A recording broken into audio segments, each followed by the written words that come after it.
And if you'll allow me, I'll explain my vote and close this out. We have a lot of work to do still. Thank you all very much. I know this was a difficult decision for many of you.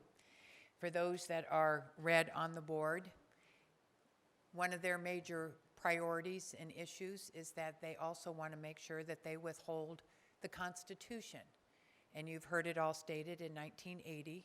It is the voters that put the cap in. And many of them struggled with this, as you heard on the floor with a couple of our members. They struggled because I think there's one thing we can all agree on, regardless of which side of the aisle we are.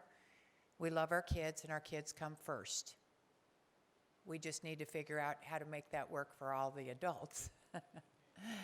So consequently, we get it.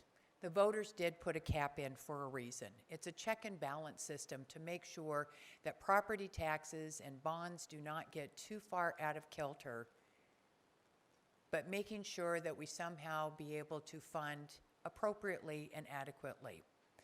Right now, we're at $14,400 per student. Is that enough? It might be in some districts. It may not be in other districts. Not all districts are the same. We understand that. All students are not the same. But we need to come together. This issue was known a year ago.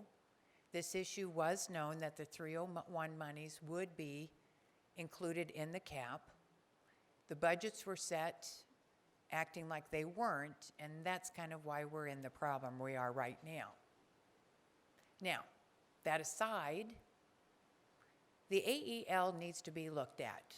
When this was set in 1980, we didn't have Chrome tablets or whiteboards or any of the stuff that we have now that teaches our kids, the computers. Back then in 80, we had school books and chalkboards and all kinds of things that didn't cost near as much.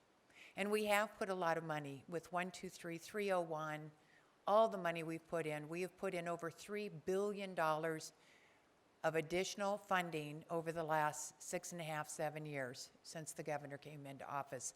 And most of us were here at that time, over this time. So we have put a lot of money back into education, particularly after the Depression or the recession or whichever side you were on that one.